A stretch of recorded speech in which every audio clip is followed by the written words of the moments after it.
Hello everyone, welcome back to my channel. So আবারও আসলাম আপনাদের জন্য স্বাদ ও লাবণ্যময় ঘরে বসে যেন আপনারা বানিয়ে খেতে পারেন চিকেন ফ্রাই সেটা দেখার জন্য আমি আপনাদেরকে ভিডিও নিয়ে আসলাম। সো দেখার জন্য আমার সাথেই থাকুন, আমার ফেসবুক পেজে লাইক করুন। আসলাম আবারও আপনাদেরকে দেখাবো ঘরে চিকেন ফ্রাই করে। সো চিকেন ফ্রাইয়ের জন্য আমি এখানে চিকেন নিছি, দেখতেই পাচ্ছেন একটু রান থান দানা মিলে নিছি। সো এখন আমি এখানে কী কী মশলা দেবো সেটা দেখাবো। এখানে দিয়ে দিচ্ছি রসুন বাটা, আদা বাটা, স্বাদ মতো লবণ, বানানো একটু গরম মশলা পাউডার দেবেন, ঝাল মরিচের গুঁড়ো, লবণের পরিমাণটা একটু কম দেবেন, সয়া সস দেবেন। সো আমি এখানে সয়া সস দিচ্ছি, আপনারা চাইলে ওয়েস্টার সসও দিতে পারেন। সো আমার বাসায় ওয়েস্টার সসটা নেই, সেজন্য সয়া সস দিলাম। দিয়ে দিচ্ছি একটা ডিম ফাটে, দিয়ে দিচ্ছি আমি এখানে 1 চামচ কর্নফ্লাওয়ার। সো দিয়ে এখন আমি সুন্দর করে এটাকে হাতে মেখে নেব। কর্নফ্লাওয়ারটা আমার দেওয়ার কারণ হলো কর্নফ্লাওয়ার দেওয়ার পরে যদি ডিম যেন ঝোলটা পাতলা না হয়, এখানে একটু ঘন ঝোল দরকার। সো ওয়েস্টার সস থাকলে ঝোলটা ঘন এমনিতেই হতো, এর জন্য করে আমি একটু কর্নফ্লাওয়ার দিলাম। কর্নফ্লাওয়ার দেওয়ার পরে এটা যখন আবার ময়দাতে আপনারা এটা ভরে আবার ভাজবেন, ওই সময় কিন্তু একদম খুবই ক্রিস্পি হবে আর খুবই ঘন তৈরি হয়ে যাবে আপনার এটা। সো আমার এগুলো ভিডিওগুলো যদি দেখেন আপনাদের ভালো লাগবে, এরকমকে একবার বাসায় যখন আপনারা বানিয়ে খাবেন তখন বুঝতে পারবেন যে আমার ভিডিও মানেই সবসময় হেলদি ও ভালো খাবার সুন্দর। সো আমি এটাকে সুন্দরভাবে মেখে রেখে দিচ্ছি 40 থেকে 1 ঘন্টার মতো।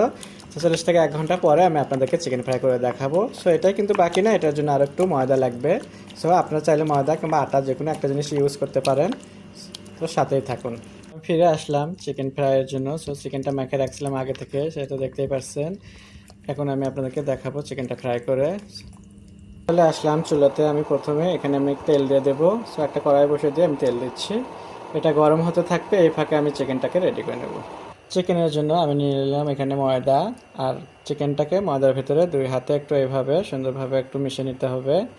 সো আমি এখন আপনাদেরকে দেখাবো 2টা ফ্রাই করে, আর বাকিটা আমি মেখে রাখলাম টিফিনের জন্য করে। সো আমি এখানে একটা রান আর একটা থান নিচ্ছি, নিয়ে সুন্দরভাবে আপনাদেরকে চিকেন ফ্রাই করে দেখাবো। আর ময়দাটা এখন এইভাবে কিন্তু ভালো করে মিশিয়ে নিতে হবে। আর তেলটা তো গরমে দিয়ে দিছি, দেখতেই পারছেন। চিকেনটা মাখানো হয়ে গেছে, দেখতে পাচ্ছেন। এটাকে আমি আবার একটু নর্মাল পানি নিচ্ছি, পানির মধ্যে একটু চিবড়ে নিচ্ছি। নেওয়ার পর যখন 2বার যখন লেয়ারটা দেন তখন কিন্তু এটা কিন্তু খুবই সুন্দর ক্রিস্পি একটা লেয়ার এসে যাবে ভাজার পরে। সো এই জন্য করে আমি 2বার লেয়ারটা দিলাম। একবার তো আমি প্রথম দেখতে এসেছেন আমি সব কিছু দিয়ে মেখে রাখছিলাম, এখন পানির মধ্যে দিয়ে আমি এটাকে আবার তুলে নিলাম। এভাবে আমি রানটাও একইভাবে নিয়ে নিলাম পানিতে চুবড়িয়ে। এখন চলে যাব ফ্রাইয়ের জন্য। সো ওইদিকে তেলটা গরম হয়ে গেছে, এখানে তেলটা গরম হয়ে গেছে, আমি দিয়ে দিচ্ছি তেলের ভিতরে বিসমিল্লাহ। সো একই সাথে আমি 2টাই দিয়ে দিচ্ছি,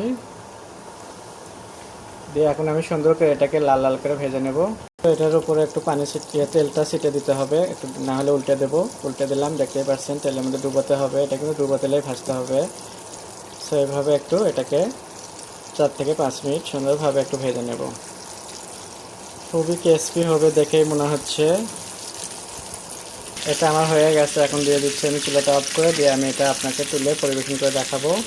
আমার হয়ে গেল চিকেন ফ্রাই, পরিবেশন করে দেখাচ্ছি, আশা করি আপনাদের ভালো লাগবে। আর লাগবে না দোকানে যে খাওয়া চিকেন ফ্রাই, এখন চাইলে আপনারা বাসায় কিন্তু চিকেন ফ্রাই করে খেতে পারেন। সো আশা করি আপনাদের ভালো লাগবে। আপনাদের যদি ভালো লেগে থাকে স্বাদ ও স্বাদের গল্পের সাথে থাকবেন, বেশি বেশি শেয়ার ও কমেন্ট করবেন। নতুন নতুন ভিডিও দেখার জন্য আমার সাথেই থাকবেন।